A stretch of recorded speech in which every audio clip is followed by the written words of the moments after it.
परम सत्कार योग साध संगत जी, राधा स्वामी। संगत जी, आप सभी के भीतर बैठे कुल मालिक को प्रणाम।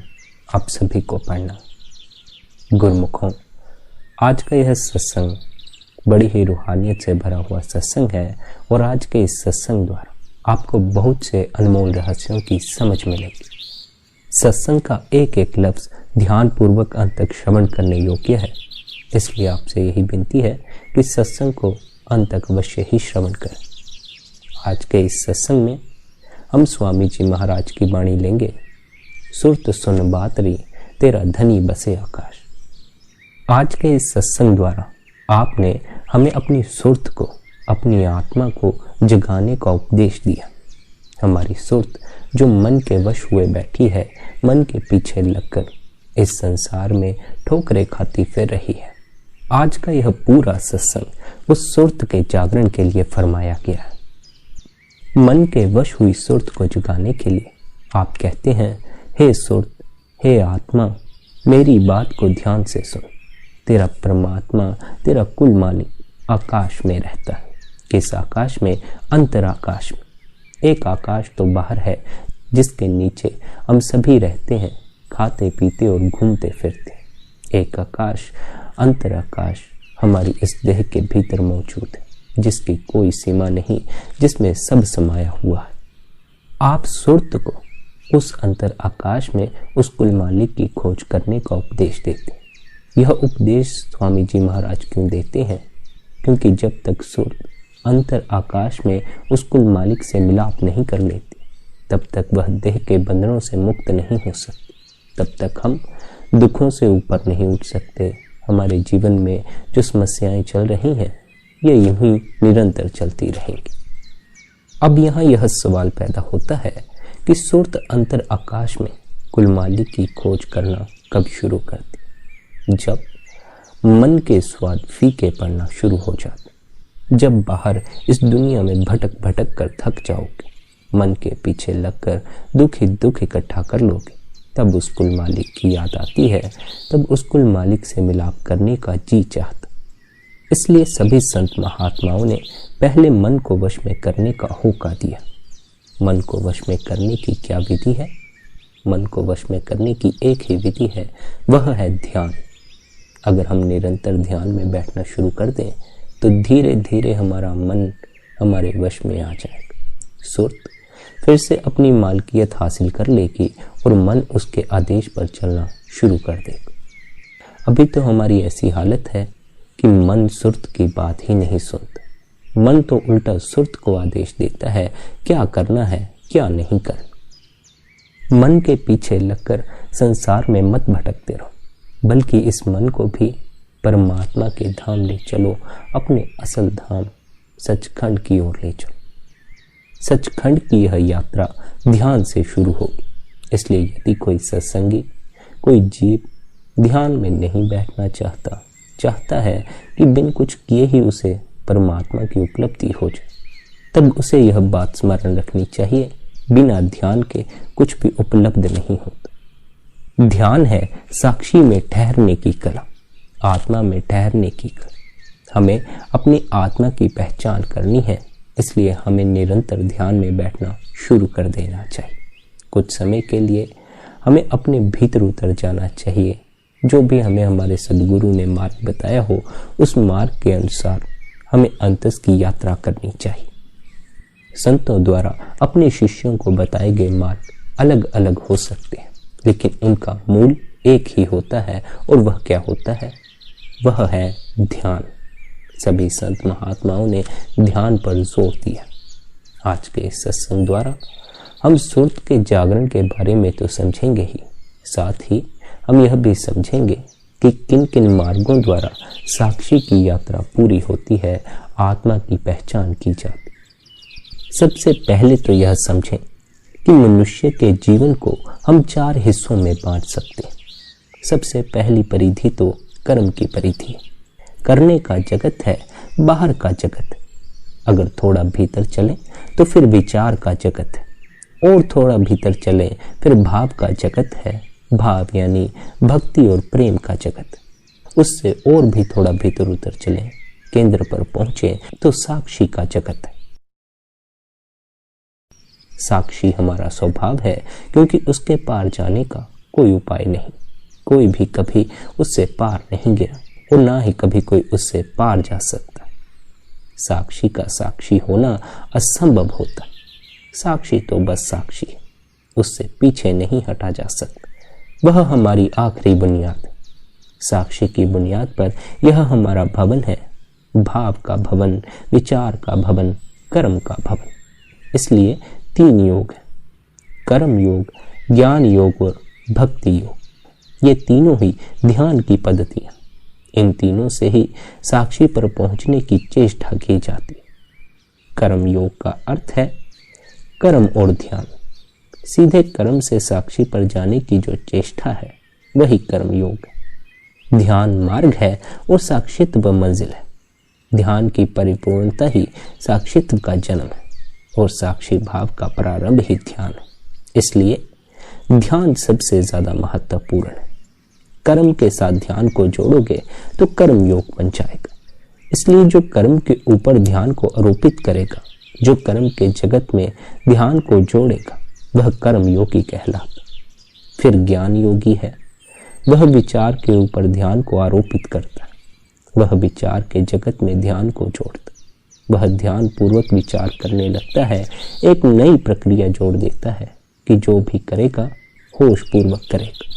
जब विचार और ध्यान की स्थिति बनती है तो फिर साक्षी की तरफ यात्रा शुरू हो जाती है। ध्यान है दिशा परिवर्तन। जिस चीज के साथ भी अपना ध्यान जोड़ दोगे वही चीज साक्षी की तरफ ले जाने का बहाना बन जाएगी। फिर तीसरा मार्ग है भक्ति योग, भाव के साथ अपने ध्यान को जोड़ देना। इन तीनों मार्गों से व्यक्ति साक्षी की तरफ आ सकता है, लेकिन लाने वाली जो विधि है वह ध्यान है। मौलिक बात ध्यान है, इसलिए हमने सदा ध्यान के लिए समय अवश्य निकालना। जो सत्संगी ध्यान के लिए समय नहीं निकाल पाते हैं उनसे यही विनती है, अवश्य ही कुछ घंटे, कुछ मिनट ध्यान के लिए जरूर बैठा करें। अगर आप निरंतर ध्यान में बैठना शुरू कर देंगे तो देखना आपका तनाव, आपकी परेशानियां धीरे धीरे कम होने लगेंगी। यह मत सोचना कि जिन परेशानियों का बोझा, जिन दुखों का बोझा हमें अपने सर पर मालूम पड़ता है वह बाहर कहीं मौजूद है। नहीं, वे सभी परेशानियां हमारे भीतर मौजूद है। हमारे भीतर मन मौजूद है। मन ने बाहर की इन सभी परेशानियों, सभी दुखों को पकड़े रखा। जिस दिन हमारी सुर्त जागृत होना शुरू होती है, मन की मालिक बनती है। धीरे धीरे जितने दुख और तकलीफें हमने पकड़ रखी हैं उन सभी को हम छोड़ना शुरू कर देते। असल में हमारे जीवन में भौतिक दुख कम है, मानसिक दुख ज्यादा। और यह बात सदा ख्याल रखें, अगर आपका मानसिक दुख बढ़ता जाएगा, मानसिक परेशानी बढ़ती जाएगी तो उसका प्रभाव आपके भौतिक जीवन पर भी पड़ेगा। अगर आपका मन बीमार है तो आपका शरीर भी बीमार होने लगेगा। अगर आपका मन स्वस्थ है तो आपका शरीर भी स्वस्थ होने लगेगा। लेकिन आज जो हमारी हालत हो गई है वह ऐसी है कि हम सभी का मन, हम सभी के भीतर की हालत दोबर हो गई है। शारीरिक रोग के तो कई इलाज हैं, अस्पताल हैं, डॉक्टर हैं, दवाइयाँ मौजूद हैं, लेकिन यह जो मानसिक रोग है, यह जो विचारों में खोए रहना है, यह जो किसी न किसी सोच विचार में, किसी न किसी बात में अपने आप को उलझाए रखना, इस बीमारी का एक ही इलाज है और वह इलाज है ध्यान। यदि हम निरंतर ध्यान करना शुरू कर दें तो हमारी सारी मानसिक परेशानियां दूर होना शुरू हो जाती। इसलिए सभी संत महात्मा हमें ध्यान में बैठने का होका देते आए। न केवल ध्यान का होका देते आए हैं बल्कि अपने शिष्यों को उनके अनुसार ध्यान की विधि भी समझाते हैं। कुछ ऐसे जीव होते हैं जिनके लिए कर्म प्रधान होता है, इसलिए सद्गुरु उन्हें कर्म के साथ ध्यान जोड़ देने का उपदेश देते हैं। फिर कुछ जीव हैं जिनके लिए विचार प्रधान होते हैं, सद्गुरु उन्हें विचार के साथ ध्यान जोड़ने का उपदेश दे देते। पर यह बात सदा स्मरण रखनी है कि ध्यान मूल है। सत्संगी को, शिष्य को यदि सद्गुरु सीधा सीधा ध्यान करने का उपदेश दे तो उसे समझ नहीं आता ध्यान यानी क्या। ध्यान कैसे करना? असल में ध्यान की कोई विधि नहीं है। ध्यान का अर्थ कुछ करना नहीं है, बल्कि ध्यान का अर्थ है ना कुछ करने की स्थिति में पूरी तरह उतर जाना। इसका अर्थ यह नहीं है कि आपने बाहर सब कुछ करना बंद कर देना। इसका अर्थ केवल इतना है कि यह जो आप मन के साथ निरंतर छेड़खानी करते हो, यह छेड़खानी करनी बंद कर देनी। यह जो सत्संग में बैठकर मन ही मन बाजार में घूम आते हो, यह घूमना बंद कर देना। यह जो दफ्तर में बैठकर मन ही मन घर में घूम आते हो, या घर में बैठकर मन ही मन दफ्तर घूम आते हो, यह घूमना फिरना बंद कर देना। जहाँ हो जो कर रहे हो उसके प्रति जागना ध्यान है। जहाँ हो जो कर रहे हो उसके विपरीत के विचारों में खो जाना ध्यान से परे हो जाना है, मन में खो जाना। इस मन के विचारों में खोकर न जाने कितने जन्म बर्बाद कर दिए, अब भी इस जन्म का भी न जाने कितना समय बर्बाद कर दिया। कुछ समय ही अब शेष रह गया है। अब जो भी जितना भी समय बचा है, हमें इसका सदुपयोग करके अपने भीतर बैठे उस कुल मालिक से मिलाप कर लेना। हमें अपनी इस देह के भीतर छिपी उस आत्मा की पहचान कर लेनी है, जिसे हासिल करने के बाद हमारा सभी दुख और तकलीफों से छुटकारा हो जाता। आत्मा की पहचान का जो मूल है वह क्या है? वह ध्यान है। इसलिए जब हम कर्म के साथ ध्यान को जोड़ते हैं तो फिर वह हमारे लिए साक्षी तक पहुंचने की सीढ़ी बन जाता। खाली कर्म हमें साक्षी तक नहीं पहुंचा सकता। खाली कर्म तो हमें संसार से ही जोड़े रखता है। कर्म के साथ ध्यान को जोड़ते ही हम अपनी आत्मा, अपने साक्षी भाव के प्रति जागना शुरू हो जाते। कर्म के साथ ध्यान को जोड़ने का क्या अर्थ है कि जब भी हम शरीर द्वारा कोई कर्म कर रहे हैं, चल रहे हैं, उठ रहे हैं, कहीं जा रहे हैं, कुछ खा रहे हैं, कोई काम कर रहे हैं, बर्तन साफ कर रहे हैं, झाड़ू पोछा कर रहे हैं, जो कुछ भी हम कर्म कर रहे हैं, हमने उनको होश पूर्वक करना। होश पूर्वक करने का क्या अर्थ है कि हम कर्म के प्रति जागे हुए हों। ऐसा ना हो कि कर्म हो रहा हो लेकिन हम भीतर विचारों में खोए हुए रह जाएं। अक्सर तो ऐसा ही होता है, हमारा पूरा जीवन कर्म करते करते निकल जाता है, लेकिन हम कर्म के प्रति भी जागे हुए नहीं होते। हम बस ख्यालों में खोए रहते हैं, काल्पनिक सपनों में खोए रहते हैं। इन्हीं सपनों में खोए खोए जीवन कब हाथ से निकल जाता है इसकी खबर नहीं लगती। इसलिए हमने जब भी कोई कर्म करना है तो उसे होश पूर्वक करना है, कर्म के प्रति जागना है। कर्म करते समय आपके भीतर कई विचार चल रहे होंगे। आप देख लेना, अगर आप बर्तन धो रहे होंगे तो बर्तनों में ध्यान नहीं होगा, बल्कि ध्यान भीतर मन की बातों में होगा। हाथ तो बर्तन साफ करते रह जाते हैं, लेकिन ध्यान भीतर मन के पर्दे पर चलती फिल्म पर ही टिका रह जाता है। इसी को मूर्छा कहा जाता है। कर्म करते समय मन के विचारों में खो जाना, इससे फिर साक्षित्व की उपलब्धि नहीं होती, आत्मा की पहचान नहीं होती। इसलिए जो भी कर्म करो होश पूर्वक करो। हाथ भी अगर हिलता है तो होश पूर्वक हिले, अगर चलते भी हो तो होश पूर्वक चलो। कर्म पर ध्यान दोगे तो मन पर से ध्यान हटना शुरू हो जाएगा। मन पर से ध्यान हटा तो आनंद ही आनंद है, मस्ती ही मस्ती है। अगर आपका व्यक्तित्व भाव प्रधान है तो फिर अपने भाव के साथ ध्यान को जोड़ दो। भक्ति के साथ, प्रेम के साथ ध्यान को जोड़ दो। भक्ति के साथ ध्यान को जोड़ने का अर्थ है कि भक्त परमात्मा की याद में इस कदर लीन हो जाए कि उसे अपना भी स्मरण न रह जाए।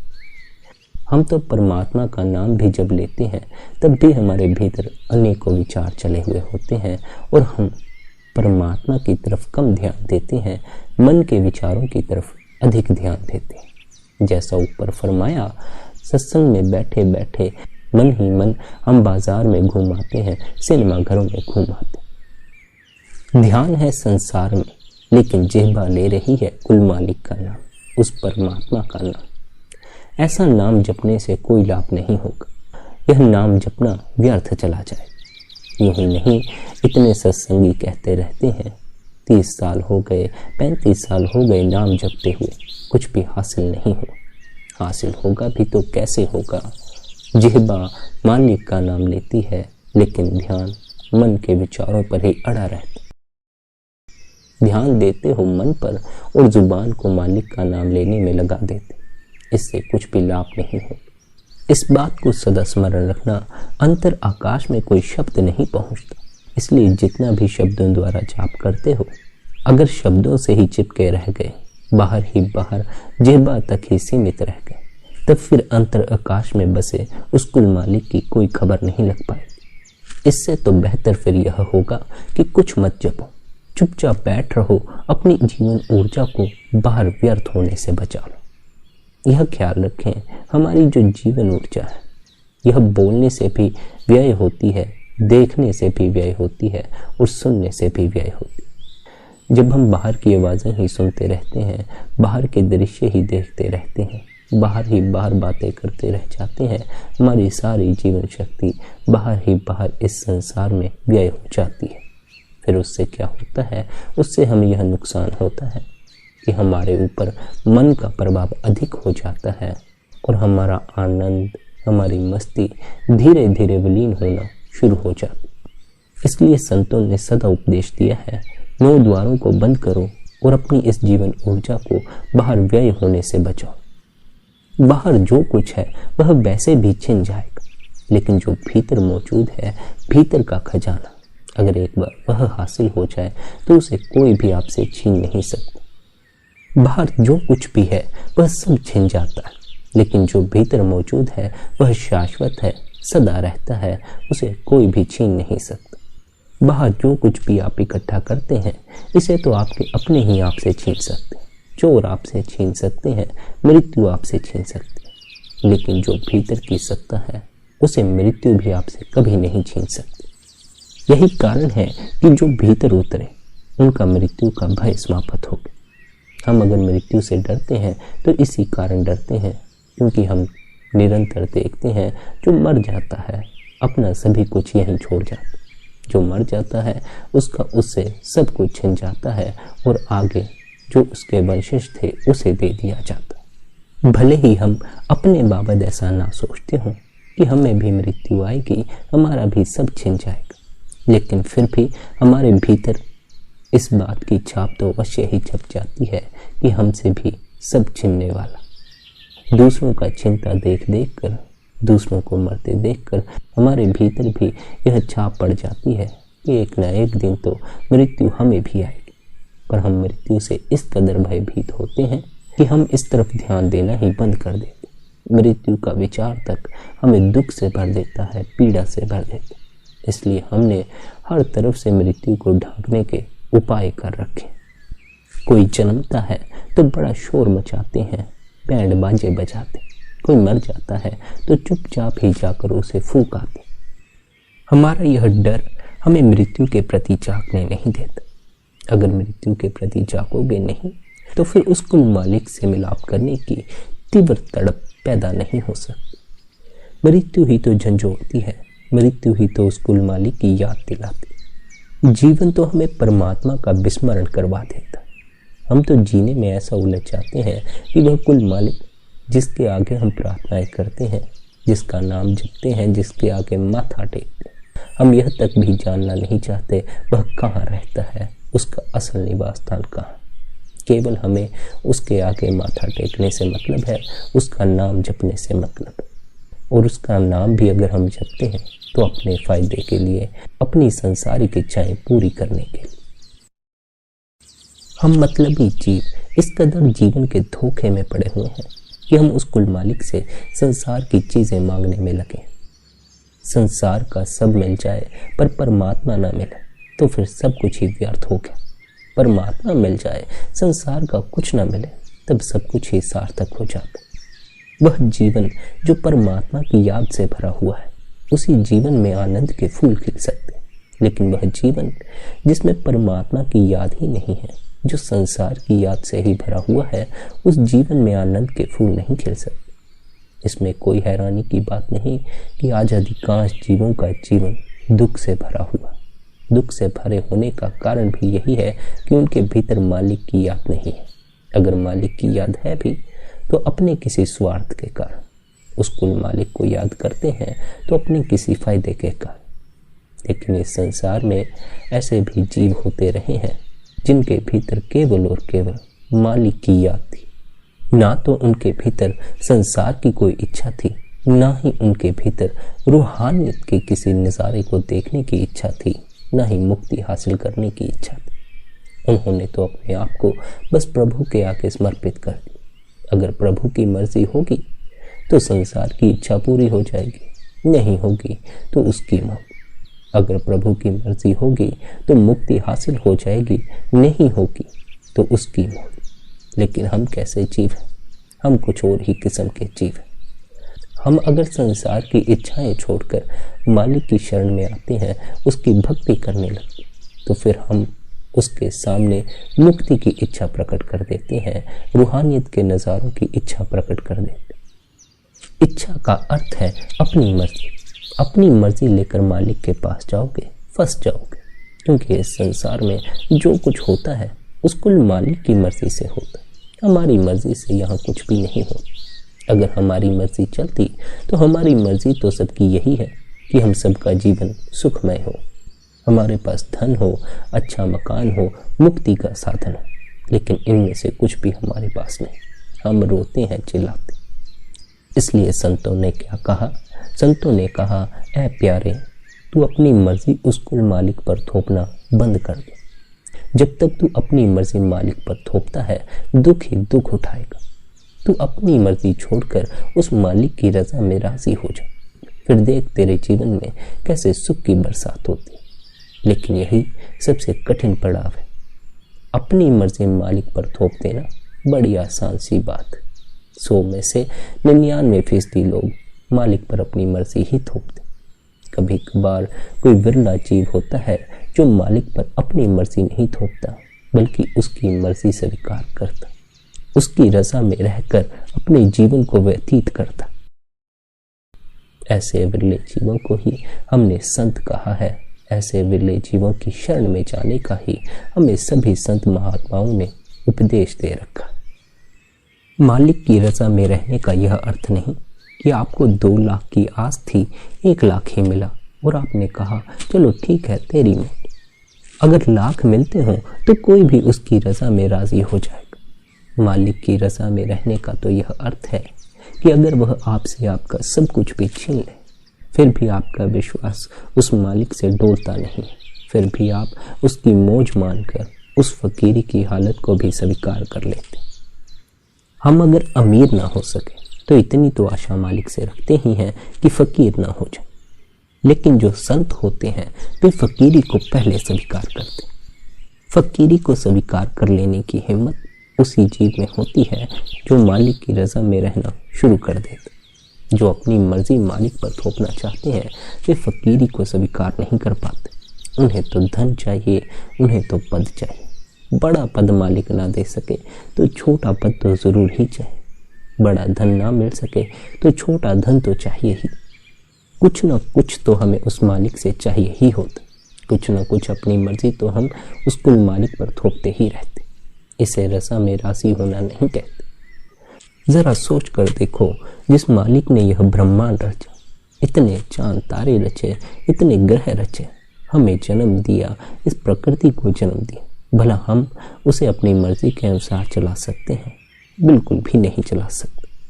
उस मालिक के अनुसार यह सृष्टि चलती है और हमें भी उसकी रजा में राजी होना चाहिए। रजा में राजी होना मुश्किल तो अवश्य ही होगा, पर यदि आप निरंतर ध्यान करना शुरू कर दें तो उससे फिर आपका यह मन अपनी इच्छा प्रकट करनी बंद कर देगा। यह मन ही हमें अपनी इच्छाएं मालिक के आगे रखने को कहता है। यह मन नई नई इच्छाएं लेकर उस मालिक के आगे खड़ा हो जाता है।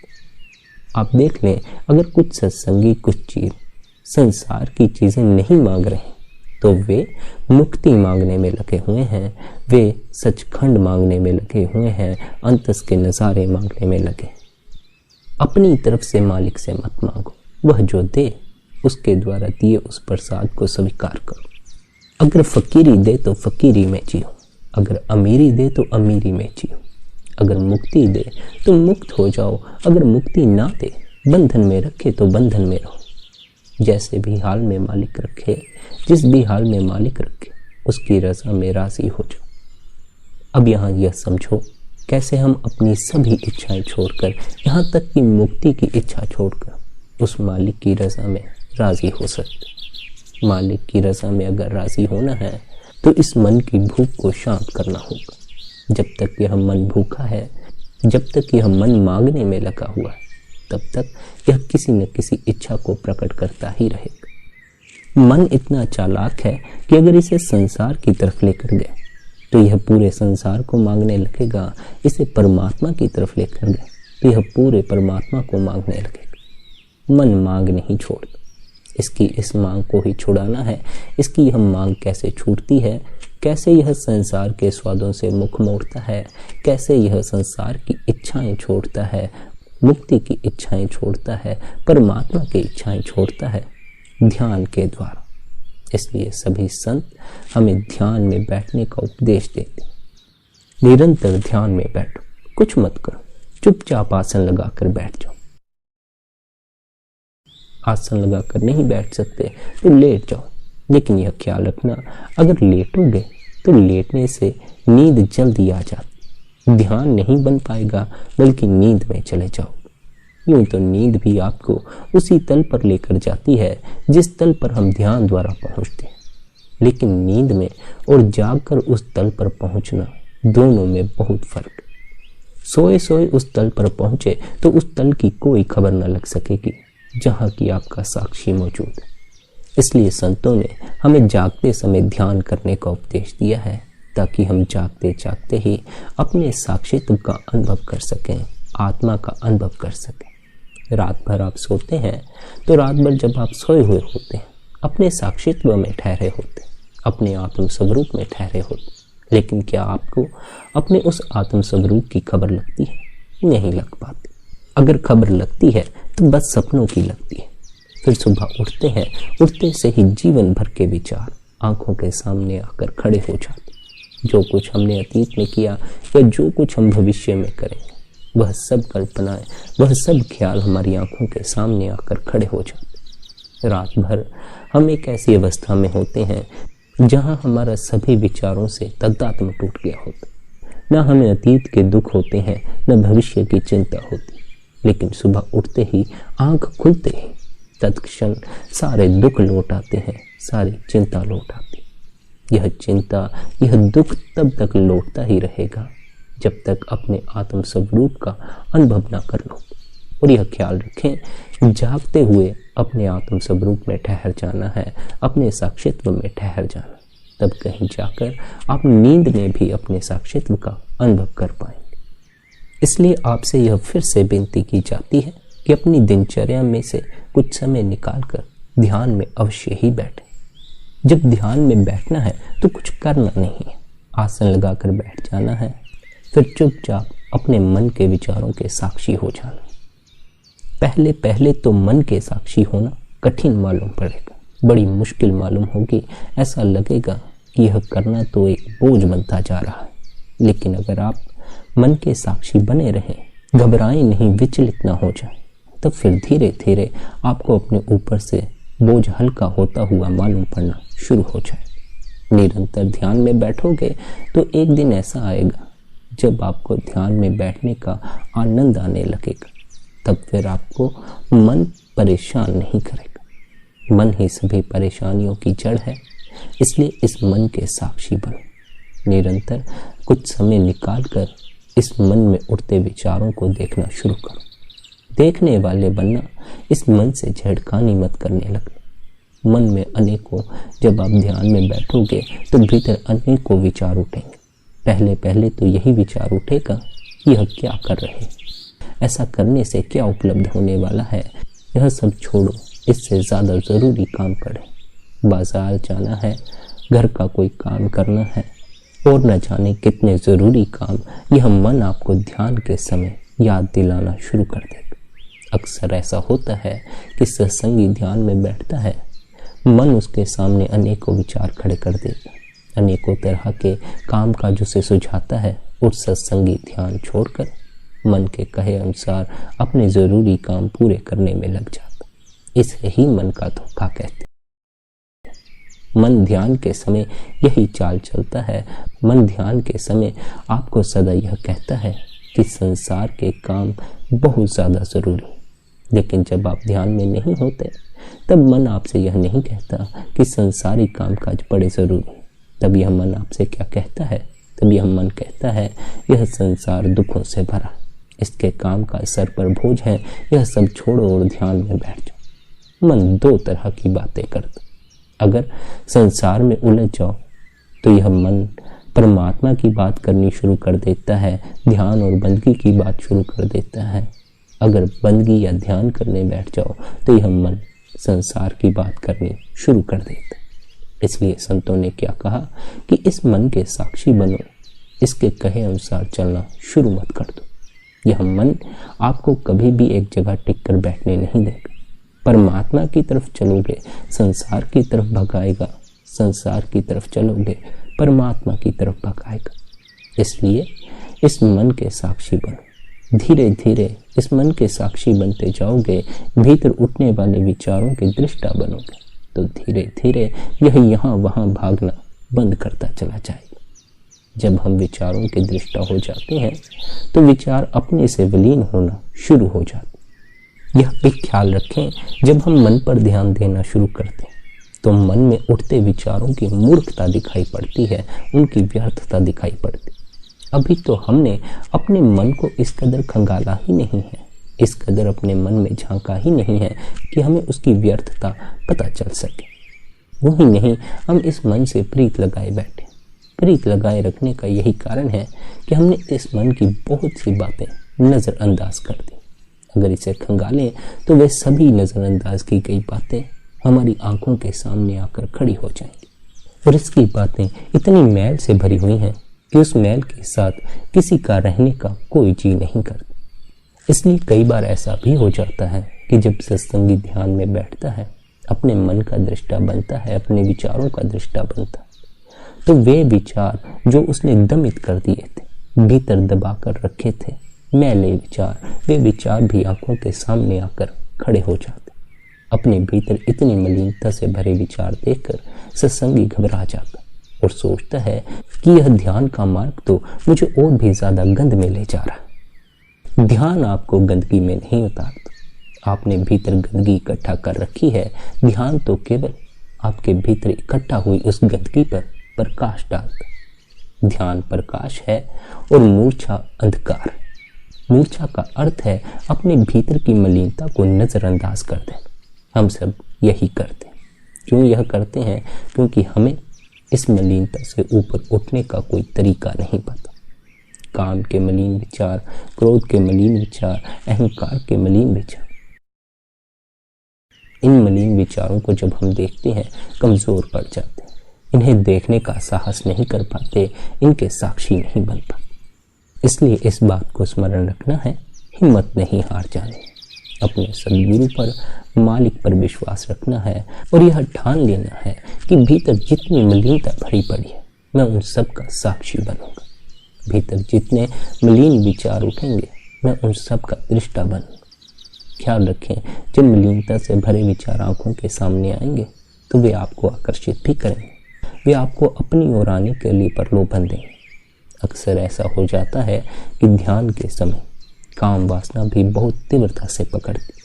अधिकांश जीव ऐसे होते हैं जो उस समय अपने साक्षित्व को नहीं संभाल पाते, ध्यान को भूल जाते हैं और काम वासना के विचारों में लिप्त होते चले जाते।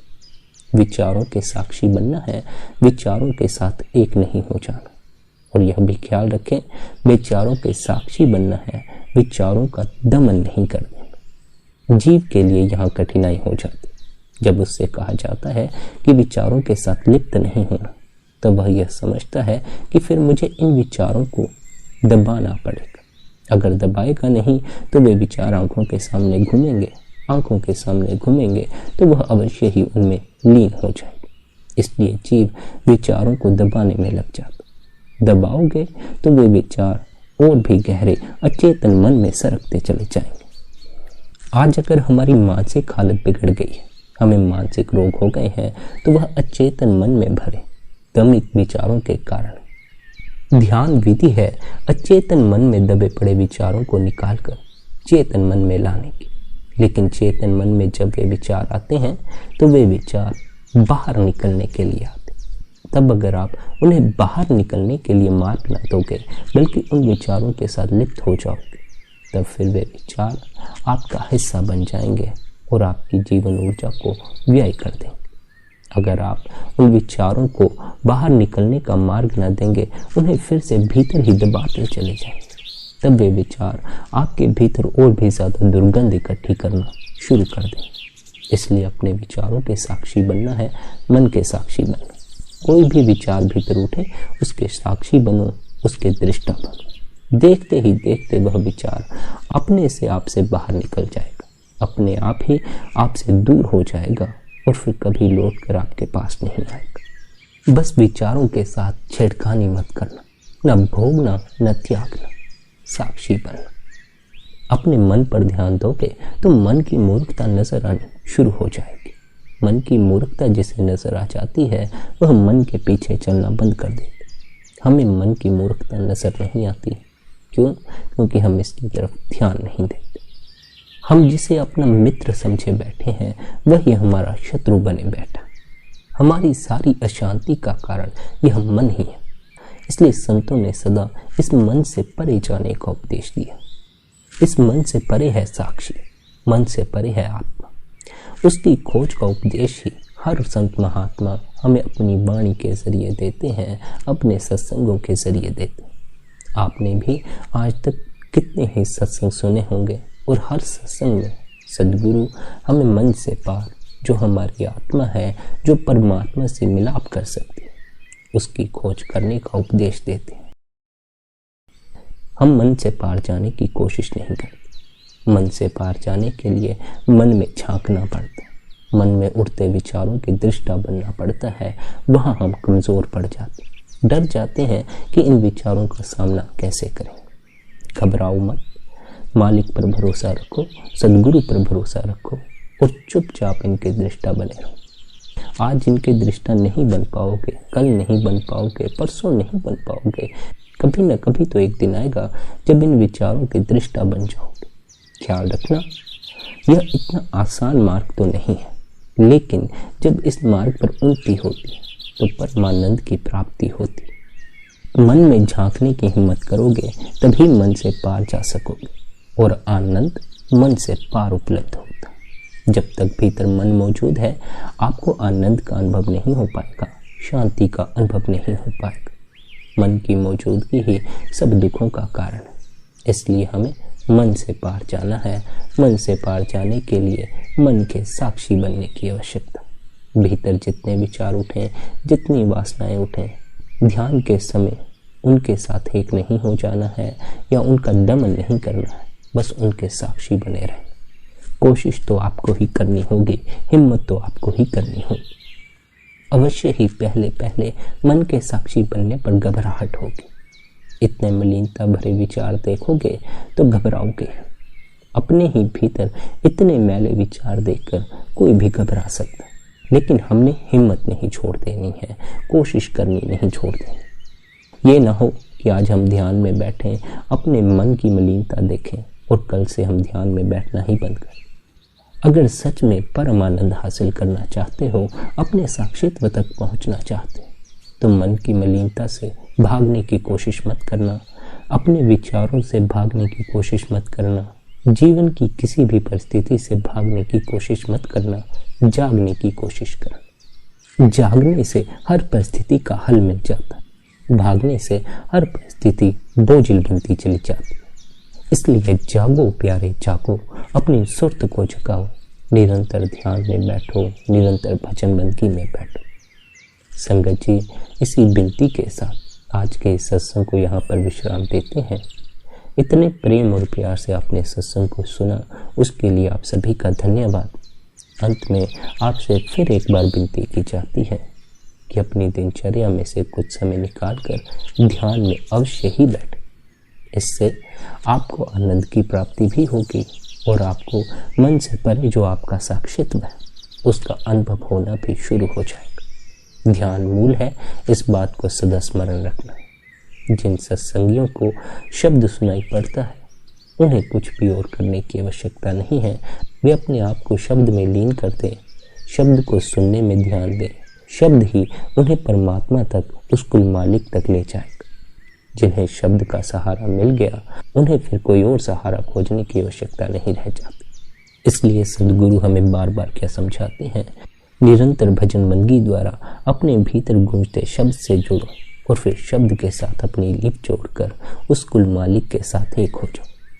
इस उपदेश के साथ आज के इस सत्संग को यहाँ पर विश्राम देते हैं। आप सभी के भीतर बैठे कुल मालिक को प्रणाम, आप सभी को प्रणाम।